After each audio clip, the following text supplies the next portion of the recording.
It's Hollywood's biggest night for television, the 71st Primetime Emmy Awards, and we're breaking down the speeches, best dress, and of course, those snubs. Stay tuned. You're tuned in to AfterBuzz TV, the ESPN of TV talk.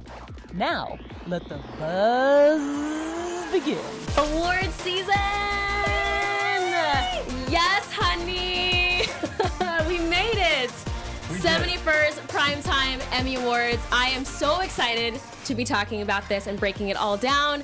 I am your host, Anna K. Thomas. So happy to be here. Joining me today, to my left, is Ricky Vitucci, excusez-moi. You're right. He's an actor who loves the drama, the Emmys, drama category, that is. Absolutely. And to his left is my girl, Nikki Bailey, comedian extraordinaire, who, fun fact, she used to be in the same prayer group as Tony Hale. I was. Me and Tony prayed together. It's amazing. It's and look at wonderful. him now. Look at you now. You see what I did? You see what some prayer will do for you? Prayer changes things. Change you God guys. in your life. All right, guys. So we spent the entire show watching in our live watch-along. So I want to thank everyone who came over from our watch-along with us tonight to be here. And we are going to continue the conversation. We now have a bigger picture about the night. We got best dressed. We got some snubs to talk about, different categories, comedy, variety, and drama. But overall thoughts, guys. I just want to hear what you thought about the show. It was hostless. What are we thinking about the 2019 71st Primetime Emmy Awards? We need a host. It flowed fine. The night was entertaining. It was fine. But it could be great with a host. A host sets the tone. A host keeps the energy up. A host makes us laugh. It needed a host. Okay, Ricky, what you got? I like the show. But yes, it does need a host. I thought in the beginning that it would work without a host. It did work. But like Nikki said, a host would have made the show better and funnier. And yeah. Okay. Well, speaking of hosts, we have a special segment coming a little later that we are calling Hostess with the Mostest. Yes. So each of us are going to pick out two people that we think would have been an amazing host for this award show. But before that, let's jump right into our first topic. We're going to break it down in the order that it was done for the Emmys, starting with comedy. How can we not talk about Phoebe Waller-Bridge? It was her night. She was stunning, and she won the evening. She was fantastic and beautiful and just as brilliant as her television show. Yes, so winning her first Emmy for lead actress in a comedy series for Fleabag. If you haven't seen it, you gotta watch. It's a quick binge. You can do it over 2 days like I did. And she was so excited, so humble. She looked beautiful. We'll talk about fashion a little bit later, but she was stunning. And I was happy for her. I felt like she put in the work. She created this series a few years ago as part of like an improv.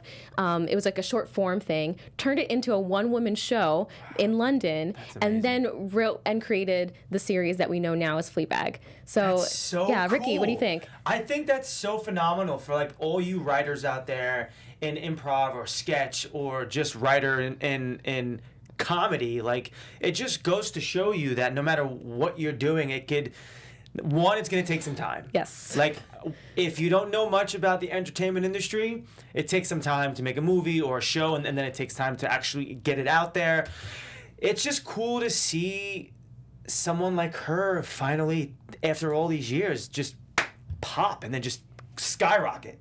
Yeah. I just hope that she continues. Me too. And I love that in one of her speeches, she said she went to a meeting, she told them 2 jokes, and they optioned her right at the meeting. And so When they were drinking, I think she said, right? So like you gotta love that. And also like Fleabag is such a great show, and the lead character is never named, but the character is a Fleabag. She is the worst person ever, but so lovable, and she portrays her wonderfully, and I'm so happy for Phoebe. I wonder what inspired this character. Like, is this someone that she knows? Was this person herself years ago, or did she just come up with the idea? Yeah, I saw a Hollywood Reporter roundtable with her, and she said that I didn't know exactly the impetus of the character, but she said that originally she wasn't going to play it. She wrote the series and wasn't planning to play Fleabag herself, but then realized that this character is so different from herself, from Phoebe Waller-Bridge, so different than the character she's played in the past and that she's written for in the past, that she was like, I have to take a stab at it. And thank God she did. Yeah. Girlfriend went home with an Emmy. Oh, yeah. You know? Awesome. Okay, moving on to lead actor. I know Ricky will be very excited to talk about this. Bill Hader for Barry. You've been really rooting for Barry throughout the entire night, and it paid off. It did. So what did we think about him pulling this off? I think he's phenomenal. I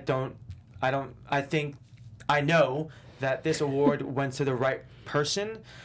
Bill Hader throughout the years has grown so much as an actor and as a writer and now as a director through Saturday Night Live and now through Barry.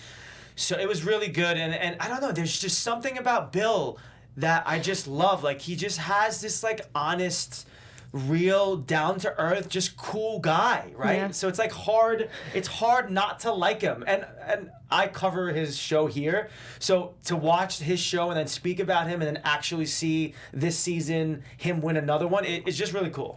Well, you talked about him being a cool guy. I want to say that he was up against a lot of cool dudes, Absolutely. right? Don Cheadle for Black Monday. Yeah. Anthony Anderson for Blackish gets nominated every year, never wins. Ooh, I don't know what's going to happen there. Ted Danson, The Good Place. Michael Douglas for The Kaminsky Method, another phenomenal show. And then Eugene Levy for Schitt's Creek, which got snubbed, which we'll talk about at the end, in a little bit. But up against some tough competition, but he still managed to knock it out. He really did. And I think Bill Hader, we know him as goofy guy, right? We know him as like the goofy guy from SNL, but he's an incredible actor, and Barry is such a good show that like I didn't think I could like. I was like, what? He's a serial killer and an actor? That's dumb. I'm not gonna. But it's such a great show. I'm super excited for him. Super happy for them. Yeah. Yeah. All right. Not much more to say. I mean, congrats to Bill Hader, right? Shout out to the Barry team, and then shout out to Michael Irby, who's on Barry, who I got the lovely pleasure to interview. It's a great cast. Yes. That's any tea on Michael Irby? What? Any tea to spill? Any good, bad, ugly? Yeah. Awesome. He's just awesome. Fantastic. He's an awesome dude. Things we love to hear. Yeah. Okay, I want to talk about snubs in the comedy category, especially, Nikki, you're going to like this one. Russian Doll, shut out completely. Russian Doll. What happened? Okay, everything about that show is fantastic. The writing, the casting, like it's like a weird, like fantasy fiction thing with time and whatever. I don't even understand it yet. But it's such a great show, and Natasha Lyonne, who is a Hollywood veteran, like we've been loving her since what? I'm Not a Cheerleader, or so like I wanted her to have something because she's so good, but that show got picked up again for a second season. I was literally gonna say, is there time? Do you think there's time? And if the next season is anything as good as the first season, they're gonna be winning Emmys. Absolutely. Okay. Fair. Wow. What about Schitt's Creek, guys? I don't think it was about anything. Okay. It's funny, but but look at what it's up against, though. Like, I get it. Like, it's a funny show. The actors on it are really good, but there's just something more about all the other shows. Like, I feel like there's more depth and there's more of a story instead of, like, I'm not saying that it should be nominated, but to win up against all the other ones, yeah. And speaking, it's a tough category. Yeah, it is. Schitt's Creek is. I'm sorry. I'm just gonna say, for people who may not have the ballot, we did our little ballots during our live watch, and mine are all marked up because I was wrong on so many. But just for people who need a refresher on what was in that outstanding comedy series, so it was Barry, which we talked about, Fleabag, of course, which ended up winning, The Good Place, Kristen Bell, another shutout, but not that surprising, The Marvelous Mrs. Maisel, and Russian Doll. And then Schitt's Creek, which we're discussing now. I love Schitt's Creek. I'm watching it for the fourth time now. Wow. It's such a great show. I mean, Eugene Levy, Catherine O'Hara are comedy vets. They can do no wrong in my book. I was really rooting for Eugene Levy to win that actor category. But you know what? I'm pleased, and they have one more year left. So, Pop TV's never been nominated for, they've never had a show nominated. Maybe next year is the year for Schitt's Creek. I think so too. I was a little shocked that The Marvelous Mrs. Maisel. You read my mind, baby. You know? That's where I was going to go next. Because that is a brilliant show. Brilliant. On all aspects of writing, directing, writing, everything. Like, I'm actually shocked about that. We did see Alex Borstein win in the supporting actress category for comedy. We also saw Tony Shalhoub win. Yeah. So Maisel got shut out of the overall series category, but their supporting actors did walk away with something. I'm surprised Rachel wasn't nominated for an Emmy. She killed it. I know. She was nominated and won last year. Yes, She and won she last was. year, yeah. She was nominated this year, but like we said, Phoebe Waller-Bridge ended up taking the statue home. Phoebe had the year though. This was Phoebe's night, so we got to give her credit where credit's due. And it's a shame too that this is just for TV and it's one of the few TV awards, because I feel like if this was like the Golden Globes and Phoebe won, she'd be heading up for an Oscar. Oh, absolutely. There'd be no doubt in my mind. Yeah.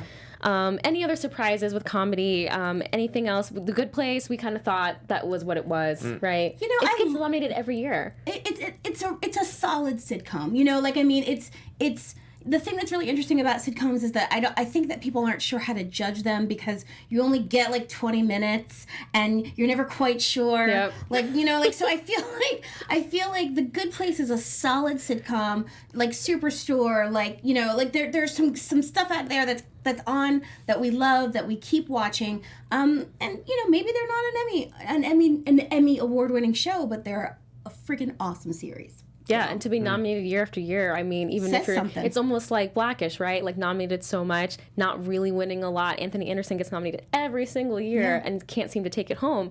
So, but to be in that category, right, and to be your show to be as esteemed, to play with the likes of Maisel and Fleabag and Barry, right? Like that's a huge compliment. Yeah. Huge compliment. All right, ready to move on to variety? I think Let's so. do Let's it. do it. Let's do it. All right, for talk, we were a little iffy on this in the trailer. So last week tonight with John Oliver ended up taking it home, but we were rooting for Corden. I know, Ricky and I, and rooting for a couple others.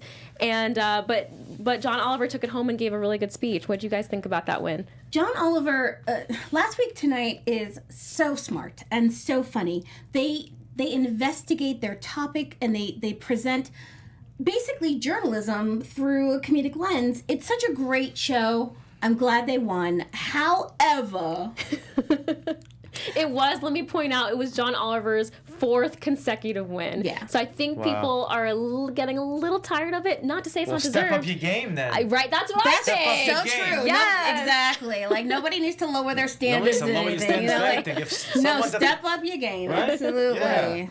I think that I would have liked to see James Corden walk away with something. He's just so lovable. And I also love Trevor Noah. You know, I'd like to see more people of color in talk show positions in the first place. And so I would love to see, but you know, I love all of them. Samantha Bee, I love them all. I was going to say, how about Samantha Bee getting shut out? The only female in that entire category. In that category, well, she's the only femle. Well, yeah, Lily's coming, Lily but that's is coming, but we need more women in late night talk shows. Hi. I'm volunteering. It's one of my dreams. Nikki Bailey, work everyone. for free. I will work for money, but thank you. Nikki Bailey, everybody. Yes, Samantha Bee. So maybe, again, her show, though, it might have some legs. So it could see a number of seasons and have time to grow and develop and have her audience develop and come with her and feel that support. Absolutely. How do you get onto your own late show?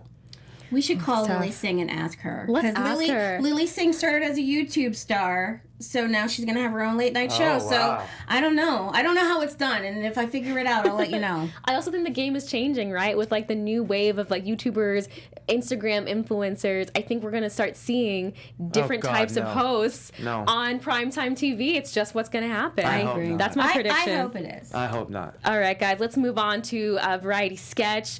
Of course, SNL. It's in its 45th season. 45th season. SNL has been on longer than either of you has been alive. That is And true. you too. I will not reveal my birthday, but that is true. I will reveal my birthday.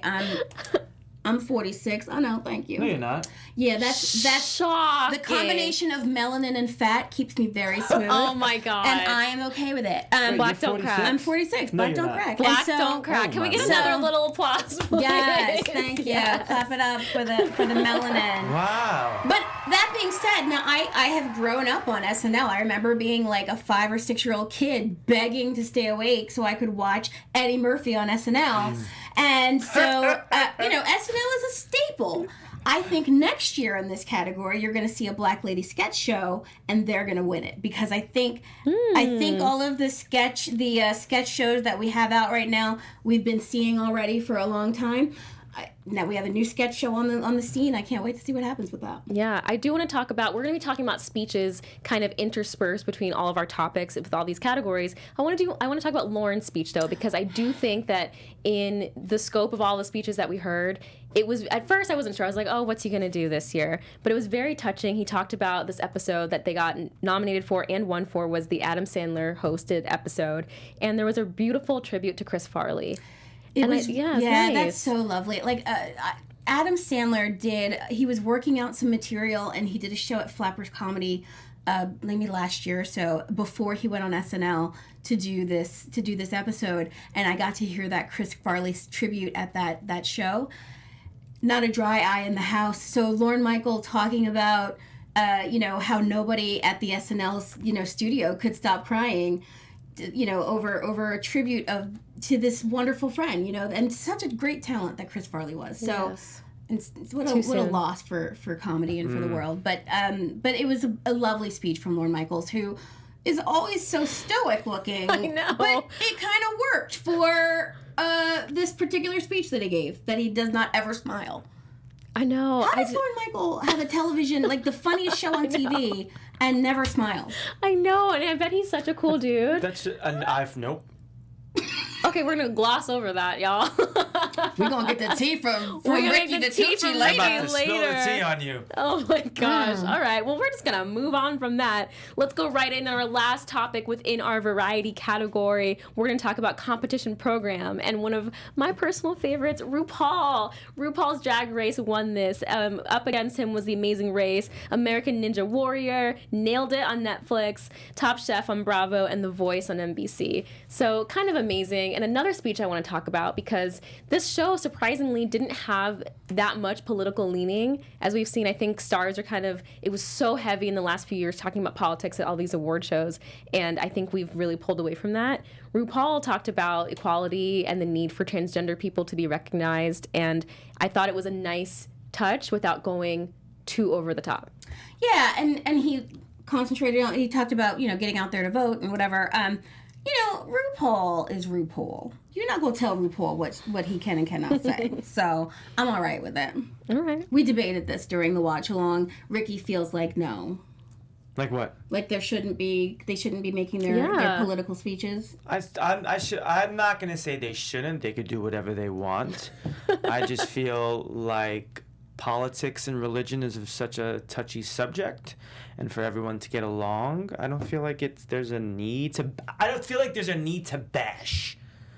Like, I get it, you could speak honestly, but like leave the bashing at home or in your personal life. Okay, that's how I feel. Let me ask you this. Yeah. Do you think that celebrities have a responsibility to use their platforms to create change, whatever that change may be?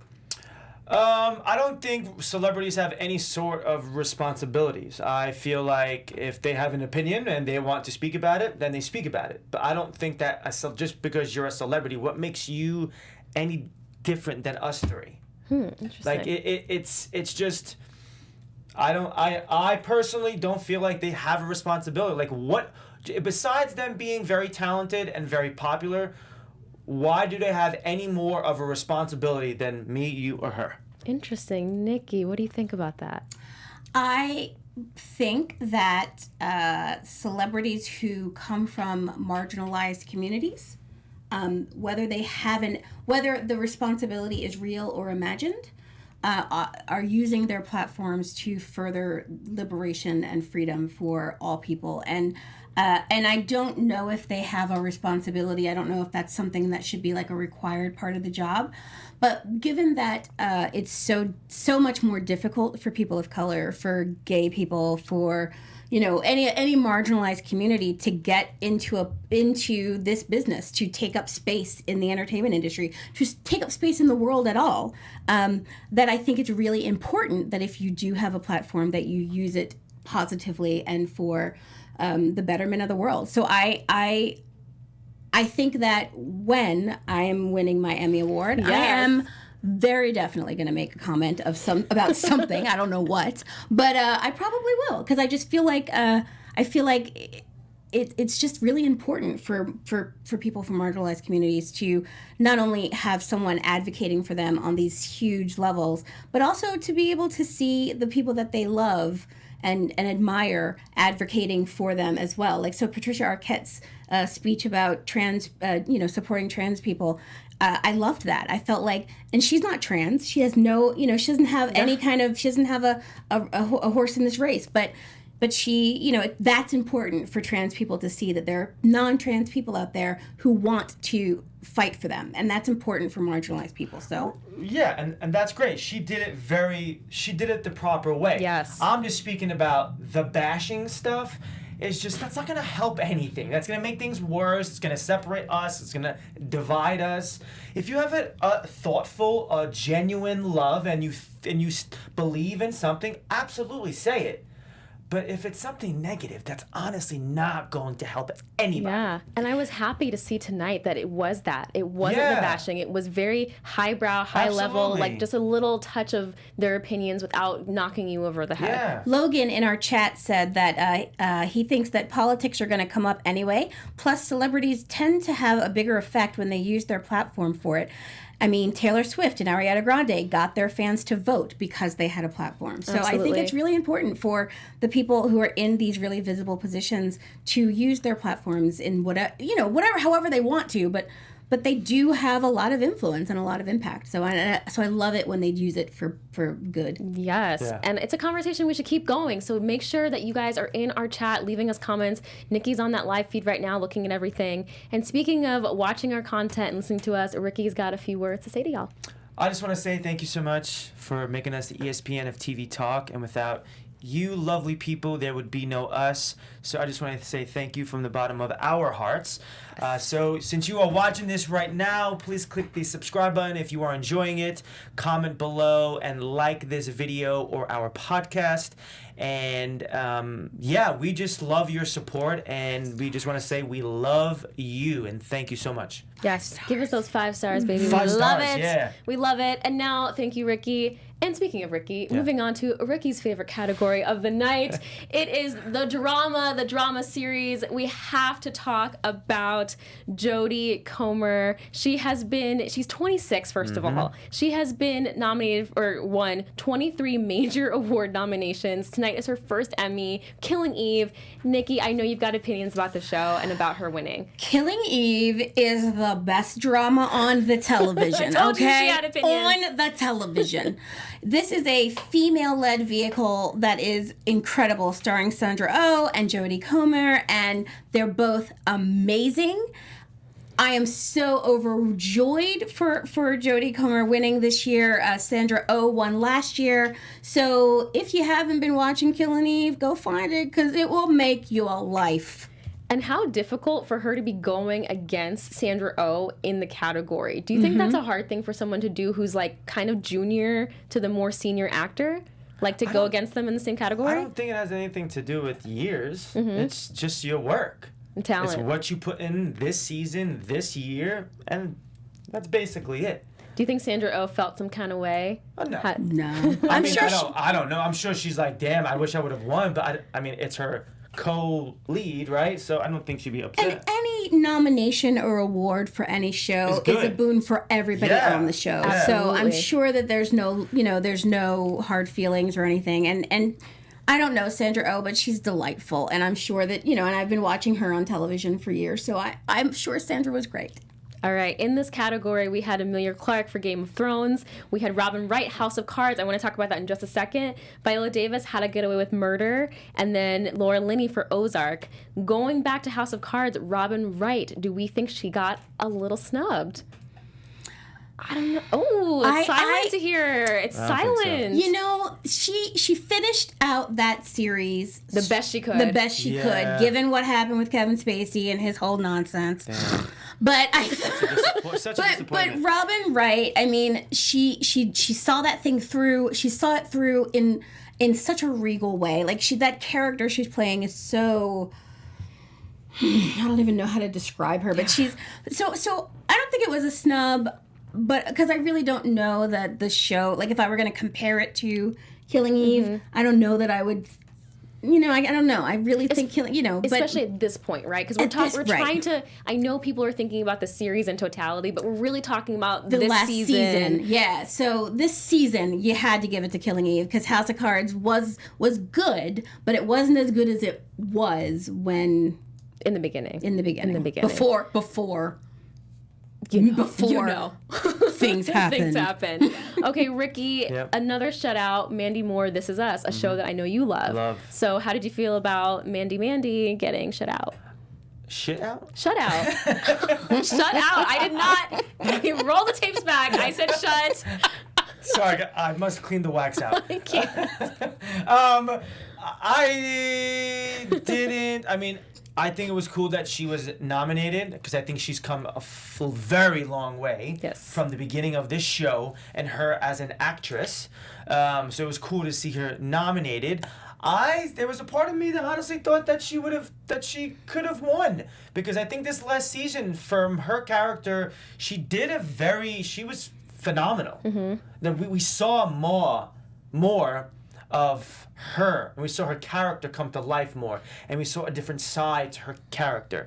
So I wasn't shocked that she didn't win, but I was kind of rooting for her. Yeah, she's kind of the underdog in the category. She was for sure the underdog. Yeah, for sure. But it's cool that she got nominated. She goes from being a singer to being on Entourage to now being nominated for an Emmy. On a huge show. Yeah. That has longevity. I mean, I think it got renewed for 2 more seasons right away. And that character she plays in different ages and different, so she's a solid performer. You got to give her credit. It's pretty incredible. Okay, moving on to lead actor. I got to say, let me set this up, okay?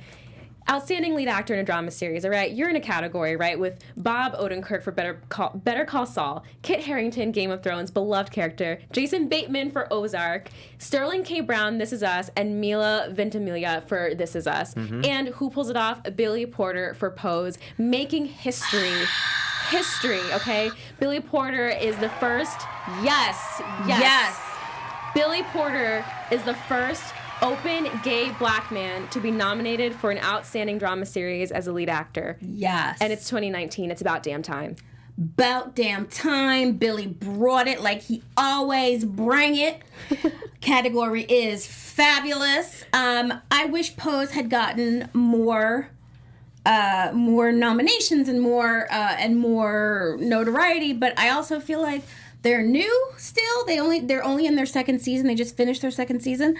But Billy Porter has been in the game for as long as the game has been, right? Really? So, I mean, he's a Broadway star. Oh, wow. He's been around forever. So I love that he's finally getting his due on a scale that is, close to what he deserves, because he was sort of like, if you knew Broadway, you knew him, and maybe you'd seen him here and there and some other stuff, but this is what he deserves.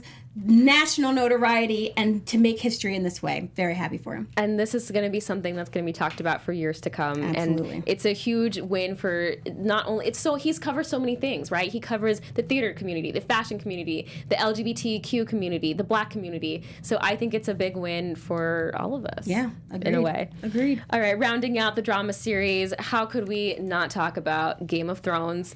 HBO itself has the most nominations of any platform, 137 nominations, beating out Netflix, who had 117. And of course, leading the charge was Game of Thrones. Most nomination earned in a single year by any drama series, 32 nominations. Damn. And it walked away with lead drama series. I think that's deserved. That's an absolute win. Oh, we got opinions. I think if we were looking at overall, looking at the entire series overall, yes, it would absolutely win. It should win. Game of Thrones is a phenomenon that we have never seen and may never see again. Howsoever, the last season was not fun. And so I don't know that I would have given them an award for this last season. I disagree with you. Tell us why. Tell us why, Ricky. I think this season, besides everyone or the majority of people hating how it ended, I think that we saw so much of what we were always wanting to see throughout season 1 to then. The White Walkers and the Wall and who was going to become king and who was going to kill the queen, and are all these little dirty stories going to be told? Like, I don't know. Me personally, I loved this season, and I personally loved how it ended. I think they went a completely different route, and they threw people off that they did something that wasn't obvious. And I like that. I don't like it when like a writer is so like where people could predict it. Mm-hmm. I like it when they like keep everyone on their toes, and that's basically what and the scenes and the fight scenes from when they fought the White Walkers, and then Khaleesi came in and killed the queen, and then the big giant guy got me personally loved it. Yeah, and this is something we talked about too. We talked about this during our live watch along, was that perhaps the Academy was rewarding Game of Thrones for its entire series rather than the final season. I think a little bit. But it's the Emmys from this past season. I know. I just think that they were thinking it was heavily in mind. Nikki's smiling. I think Nikki agrees. I am just saying that, no, Game of Thrones, it's a great show. A great show. But they had us captivated from day one and held us hostage for 10 years. 10 years. And then the way it ended was, we're not doing a whole nother review of Game of Thrones. We've not. Covered it exceptionally well here at AfterBuzz TV. Yes. Please go back and watch. They did an amazing job talking about it. They've covered every point I could possibly make about it. But that's just how I feel. And that's just how it is. And I really wish that instead of Game of Thrones winning, Killing Eve or Pose had won for Best Drama. Yeah, it was a stacked category. Better Call Saul, Killing Eve, Ozark, Pose, Succession, which I know Ricky loves, and This Is Us Again, which we talked about. And they didn't win for Best Directing. Jason Bateman actually pulled that off for Ozark. So Amazing. I'm glad Ozark got in the mix. That's such a good show. But yeah, for Outstanding Drama Series, it was got all the way. All the way. Logan on the chat is saying, he thought that Breaking Bad on Netflix last season their last season was better. But he's saying that Game of Thrones won because of longevity. So yeah, I kind of agree with you, Logan. That could be right. Sense. I know it's like not supposed to be that way, but I think I think that they wanted to give them something. They wanted to give them like that last, so they could close out. So they could close out, and I think it's what fans want. And again, with the supporting actress in the drama series, we had 4 people from Game of Thrones up for that award, and they lost out to Julia Garner from Ozark, who played Ruth. Another really beautiful, humbling speech that I loved. But yeah, we had Gwendolyn Christie, Lena Headey, Sophie Turner, and Maisie Williams all knocked out of that category. So I think Game of Thrones had to get something. And what's interesting, that in Game of Thrones, Gwendolyn Christie actually nominated herself, submitted herself for nomination. Tell us more. So HBO didn't submit all of the actors from the show to the Academy to be nominated. And so Gwendolyn's team did it for her. Nice. And she won a nomination. And you saw that when the Game of Thrones cast came on stage and Gwendolyn spoke, the room erupted in applause, because I think people were like, heck yeah, don't wait for your network to submit you. Submit yourself. Absolutely. I mean... DIY. Do it yourself. Do it yourself, DIY. baby. DIY. All right. Yes. We could talk about the drama category forever, but we did talk about it during our live watch along. So if you're itching for more content, you can go back and watch that. But we got to move forward. We got to talk about Best Dressed. Oh, the fashion. The fashion was amazing. And I want to kick it off with my girl, Julia Louis-Dreyfus, who just came back from battling breast cancer and could not look more amazing. They had to push the production of Veep, and Veep didn't really see a lot of statue winning tonight, but Julia Louis-Dreyfus looked amazing in this custom Oscar de la Renta gown. And I just thought she looks like an Emmy statue herself. She looks beautiful. She did a really great interview a couple years ago, going back and talking about some of her awards outfits and her favorites. And I hope that this is one of her favorites, because she looks stunning in this gold dress. It's amazing. You know, if she had one, so she is one of the most Emmy nominated people in history. This would have been her 7th win, and she would have beaten her own record for tying Emmy wins won by a single performer. Cloris Leachman is the only other person who's ever done it. So Cloris, she didn't may get she it this rest in year, but peace. she's an amazing actress, and I have a feeling that there will be many more Emmys in Julia Louis-Dreyfus's life in the future. Absolutely. Okay, up next, Ricky's going to be very happy. Zendaya in Custom Vera Wang, looking very Jessica Rabbit, I think you were saying. Very Poison Ivy. Poison Ivy, I'm thinking. Ricky, what did you like about this look? I think it accentuates her body, and I think it melts well to her skin, and it shows off how fit she is and how beautiful. I mean, I think that she just looks stunning with her hair, and her structure. It's a win. It's a win for It's Ricky. a win. She's a stunning young woman She's anyway. beautiful. So I mean, even My in heart's the throbbing. I know, I can feel it. I'm only next to him, guys, and I can feel Ricky's heat. heart and the heat from over here. I mean, she looks great even without makeup, like in Euphoria and in the Spider-Man movies where Yes. she's not all made up. She's just a beautiful woman, no matter how you slice it. So Beautiful human. Slicing and dicing, yo. There you go. Ricky V. I can't. All right. he's not a serial killer. We promise. He's not. not slicing and dicing Zendaya. The only thing I'm he's slicing and dicing is fruit. Oh, I thought you were going to make a Zendaya joke, No, but no. I'm glad you didn't. All right, moving forward. You like Another fabulous beauty, Regina King. I also love this. I included this BTS shot for you guys of how she was getting ready with her little glam squad. What a fantastic career she's had. Another person we talked about in the trailer, Nikki, another person who really, she's always had a good career, but I feel like she is in her peak. She's in like a renaissance. She has come into her own. I mean, look, Regina King has been in the game forever and never getting props until finally. if Beale Street could talk, right? She started, for me, she kind of had her come up with, Yes. yeah, definitely. For me, she kind of had her come up with, gosh, I can't even think though.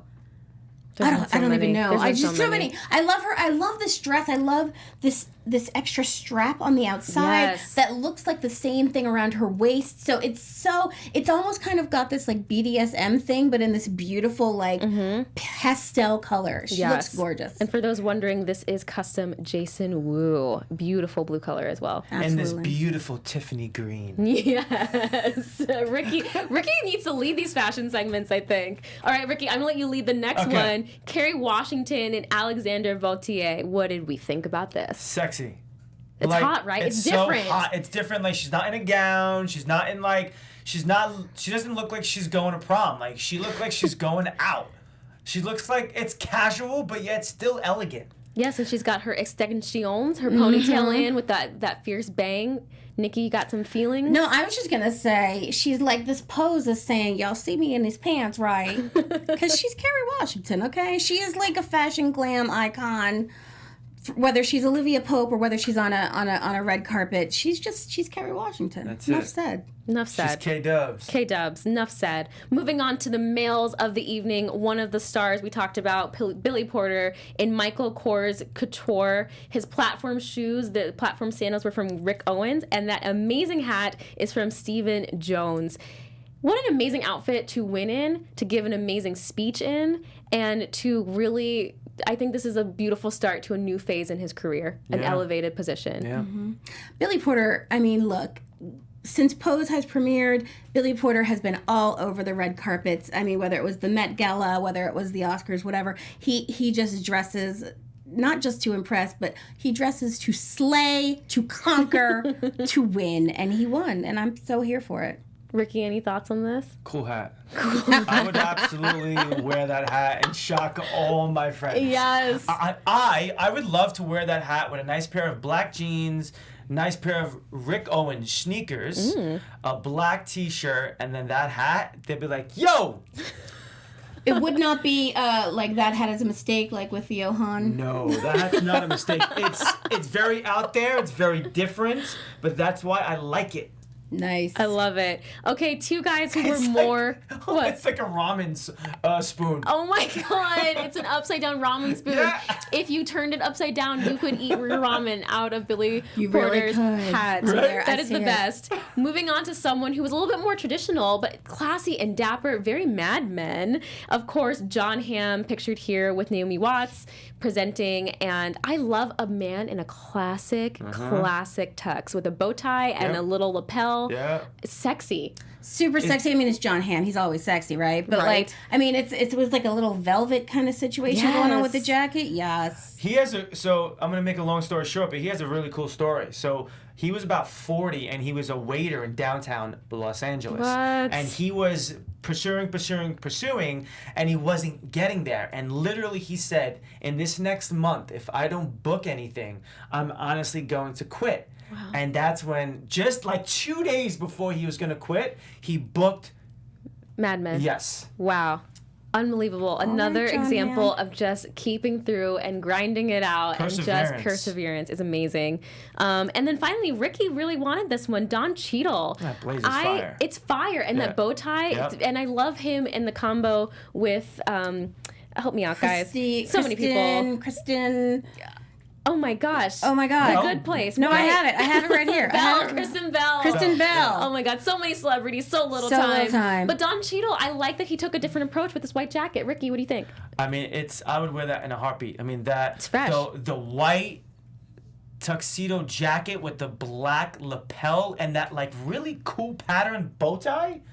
I mean, I would have loved to seen his pants white.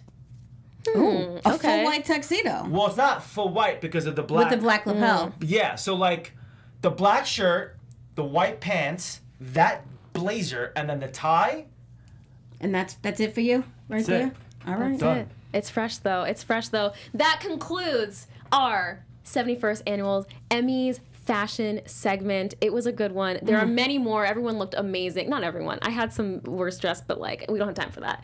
But this is our conclusion for our best dressed. And now I want to move on to our special segment. Oh my gosh, this special segment. So I'm gonna pass it off to my girl Nikki, but it's called Hostess with the Mostest. And basically, the Emmys were hostless this year. This is the first time it has happened since 2003. The Television Academy said it's because we're saying goodbye to so many shows and they needed extra time. But we all generally agree that it probably could have used a host or at least a little bit more comedic action. So Nikki, kick us off with our special segment, Hostess with the Mostest. So Gilmore in the chat asked if we thought there should be a host next year, and my answer is unequivocally yes. Anyway, you know the word I mean. She's smart, I promise. I'm actually gonna go with. I would love to see a black female comedian. Like an Issa Rae? I would like to see like a Leslie Jones. Oh, okay. Or Like a Leslie Jones. I could even get down with. Wait, it's my turn. Because I want to get this out because I'm super excited. I could even get down with the entire cast of a Black Lady sketch show, the 4 women from that, doing it, kind of like kind of like Tina and Amy Poehler. And Amy Poehler did. I would love to see like the 4 of them, Robin Thede, Ashley Nicole Black, not Issa Rae, Quinta Brunson, and Gabrielle Dennis. I think the 4 of them. I think next year is going to be a great year with a host. Okay. My two, I would love to see is Kevin Hart and Tiffany Haddish. Haddish, yes. Yeah, I would be fine with either one of them as well. Kevin Hart came into some trouble because he said some stuff that it's way back when, and so then he didn't get to Let him live. to host the Oscars. But that's okay because maybe he can do the Emmys another time. Who do you think, Anna Kay? Okay, for me, we talked about him earlier. I just think he is so underappreciated in the late night comedy world. James Corden, he can do it all. He can sing, he can dance. He's great, Yeah. and I think he would add some levity to the show. And he hosted the Tonys, so Yes. he could definitely handle it. It's like He's a test fun. run. Like the Tonys were a test, I think, for the Emmys and the Oscars. Like For if you sure. can do that, you can do this. Absolutely. Absolutely. Okay, wrapping up, what are our final thoughts about the show? Someone we didn't talk about that I really quickly want to get your opinion on Jarrell Jerome for When They See Us. Yeah, my boy from New York. Ooh.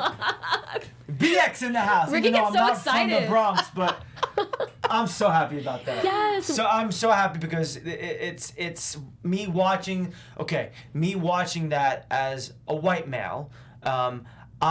It made me feel some type of way. I have no idea how it feels to go through any adversity on that sort of scale in life, and imagine and just watching it and seeing these real men actually go to jail for something that they honestly did nothing, and they wasted 15 years of their lives on a crime that they were 100% not guilty on, and then seeing Jerome like really portray this guy and him going through all these motions and just see his character develop through this whole series.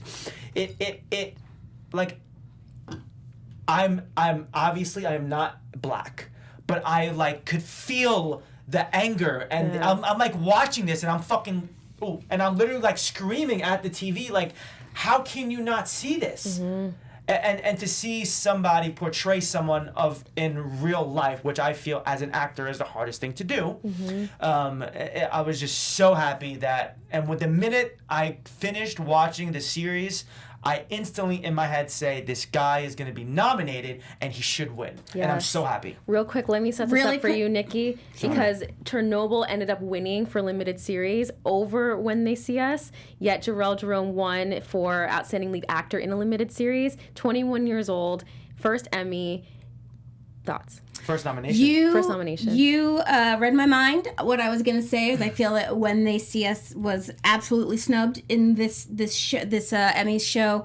It was an incredible series, a moving series, a historic series that has rattled and shaken people who've watched it. And I think that the emotional component to that show, not just the making of it, but also the watching it, like I think we all deserved an Emmy Award because we could watch it and we did not drowned in despair. So I felt that was a huge snub, and it matters so much that that stories about marginalized communities get told, and if we don't give them awards when they are told, they're harder to get made again. And not to say that any show should win just because it features marginalized people, but that was such an extremely well done presentation that it was so deserving, and I feel that was a huge snub. The show should have gotten a lot more awards, but I'm so happy for Jarrell, and he absolutely deserved it. He brought his mom as his date. I thought, what an amazing, to be 21 and just on this path, this skyrocket to success. And I can't wait to see what he does next. Me too. And from New York. From boy. New York. We love it. Okay, guys, wrapping up, any other final thoughts? 71st Primetime Emmy Awards kicking off really award season in a big way. What do you think overall? Any I'm last happy minute with thoughts? it. Yeah? I'm very, very, very happy with it. Just wish that there was a host. Nikki? I will be back, of course. I watch it every year. I will be back to watch it next year, hopefully with a host. Okay. All right, guys. Hopefully the host is me. Exactly. Where can everyone find you who's been watching today? You can find me at Ricky Vitucci on all social media platforms. You can find me at Nikki Bailey _ And I'm your host, Anna K. Thomas. You can find me on all social media at Anna K. Thomas, but Instagram is my favorite. Thank you guys so much for joining us. This has been the 71st Primetime Emmy Awards panel. We hope to see you for all of our award shows. We got the Globes, we got Oscars. It's going to be an amazing, amazing season. But we're signing off for now, so bye, y'all. Thank you. Our founder, Keven Undergaro, and me, Maria Menounos, would like to thank you for tuning in to AfterBuzz TV. Remember, we're not just the first, we're the biggest in the world, and we're the only destination for all your favorite TV shows. Whatever you crave, we've got it. So go to AfterBuzzTV.com and check out our lineup. Buzz you later. The views expressed herein are those of the hosts only and do not necessarily reflect the views of AfterBuzz TV or its owners or principals.